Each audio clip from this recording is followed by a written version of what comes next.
Excellent. Slowly. Not yet. Can anybody else see it? Yes, I can see it. Yeah. Okay, got it. Yeah. Brilliant. I'll continue then. So actually, Angelo's presentation leads me nicely into what I plan to talk about today, because I guess you shared it's really important to support small businesses who don't necessarily have the kind of bigger budgets that larger corporations have, but are much more agile and actually want to kind of contribute to the world. And Jackie's kind of touched on my background, but just quickly touching on this, my background was in brand management, so working on some of the global brands at P&G, Reckitt Benckiser, and then it got to a stage in my career when I wasn't actually able to add the influence that I wanted to. I realized that there were kind of much healthier products out there. I could really add my stamp in the world. And so in 2017, I was looking for inspiration, and I saw my aunt popping this grain in the kitchen. And it was this grain that I'd known about, so it's called sorghum. I've known it as jiwadani. I'm Indian, so I know about it in it's kind of a different name, not its universal name. And I decided that actually it had far better nutritional qualities than anything that I could see on the shelf in terms of vitamins, minerals, the actual added benefit they had to the planet and to farmers. So for me, I was thinking, why is this not being used more universally? So it was then that I decided to quit my corporate job and set the business up full time, which is when I met Nigel Parrott, who was co-founder of Ape Snacks, and he utilized coconut in his products. So around 2010, that was the kind of big craze. It was all around coconut water, incorporating coconuts in your products, and people thought that was the most nutritious thing that could switch away from maize and corn and things that you could use in products like popcorn. And then when I told him about sorghum, he wasn't aware of it, but he realized actually it was nutritionally dense, and it was something that both of us realized there was a huge market for it, and it was up to us as kind of this small challenger brand to really drive awareness of this range. So our company has this whole ethos around doing insanely good, so insanely delicious products. We know, especially in the UK, so I'm based in the UK, price and taste are still the #1 key drivers. So long as we aren't compromising on the price and taste, consumers are willing to switch into more healthier and more nutritious products. Insanely good for the planet and insanely good to people. These two are the ones that kind of encouraged me to quit my corporate job, as I said before, to really leave my stamp in the world. So in the, sorry, I'm just going to move that slightly. So in the UK, around the 2000s, it was all around these unhealthy mainstream snacks made from rice flour, corn, maize, not really nutritionally dense, high fat, high sugar, high salt, things that are non-HFS, not non-HFSS compliant. Then in 2010, it was all around elimination. So people were getting rid of gluten, they were getting rid of wheat, they were getting rid of calories. But as they were doing that, they were stripping away the nutrients, the vitamins and minerals, and they were still using products such as kind of corn, rice flour, not actually switching into more healthier nutritional ingredients. Then in 2015, we started seeing things like peas and chickpeas come into the UK. So that added protein and fiber.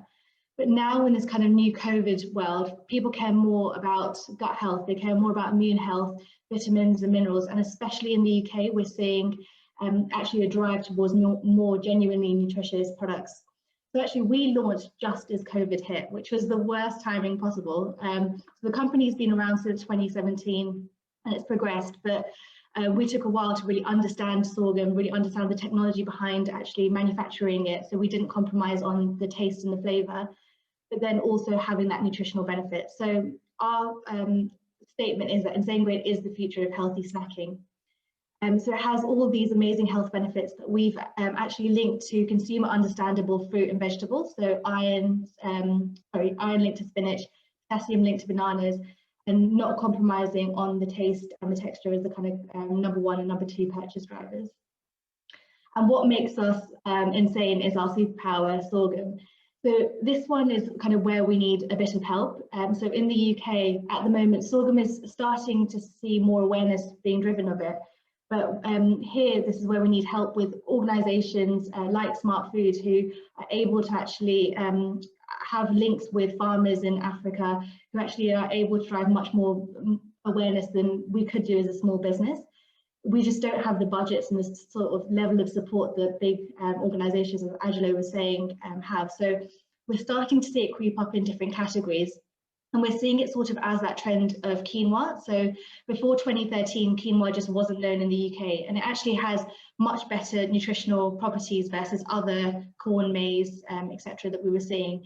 And as soon as consumers understood the health benefits, and I think Joanna mentioned before, as soon as consumers understand what it is, they understand actually if you're not compromising on the taste and the texture, there's no reason to switch over, and especially price as well being a main driver.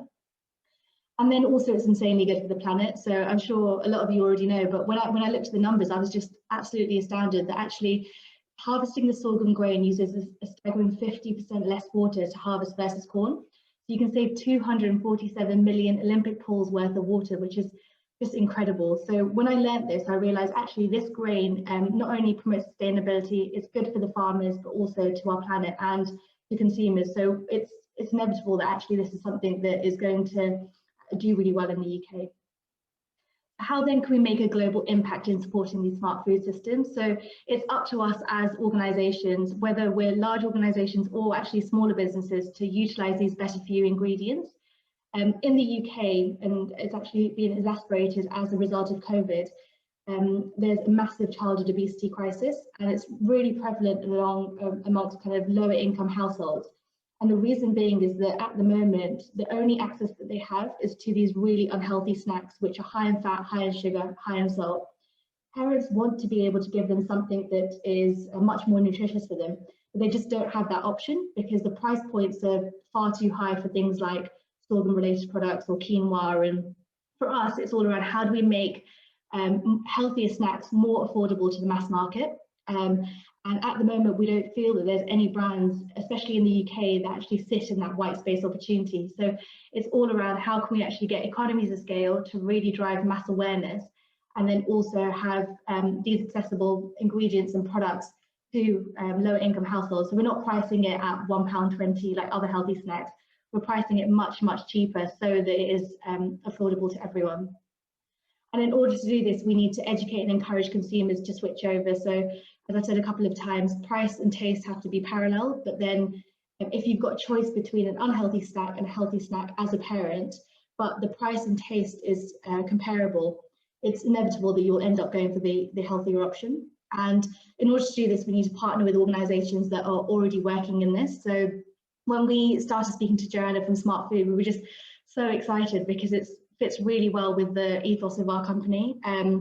The partnership will really allow us to drive awareness of the mainstream grain.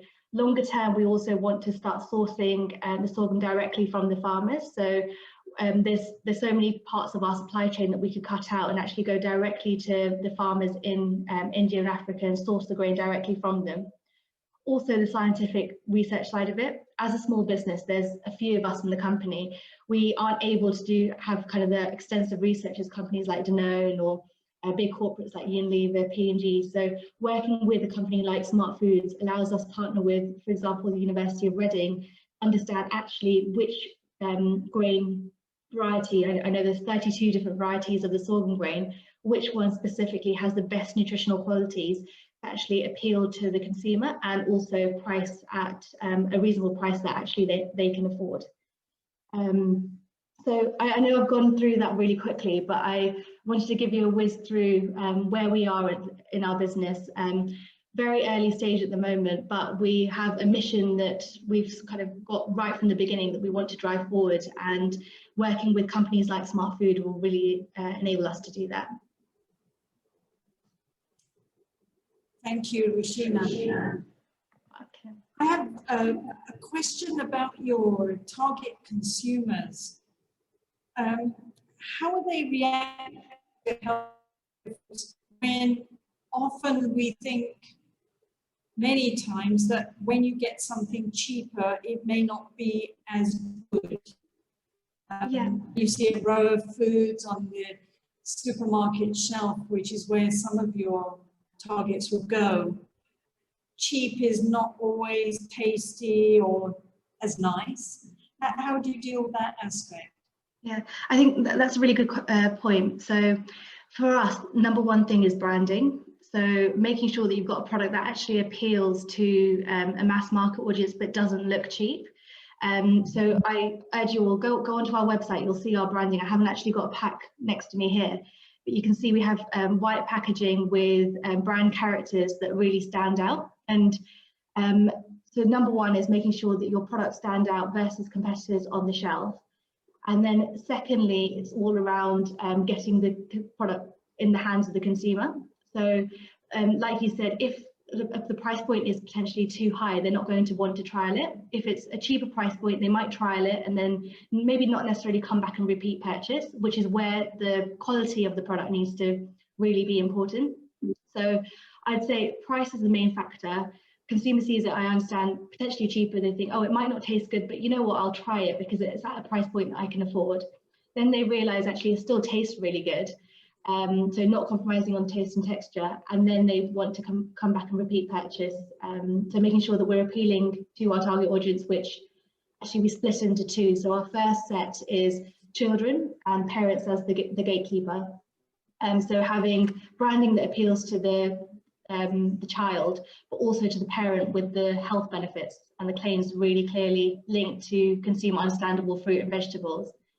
And then also the millennial group. So that target audience is the biggest in the UK. So making sure that we're also appealing to that group. And it's a hard balance to try and find, but we've worked with a creative agency to be able to do that. Impressive, thank you.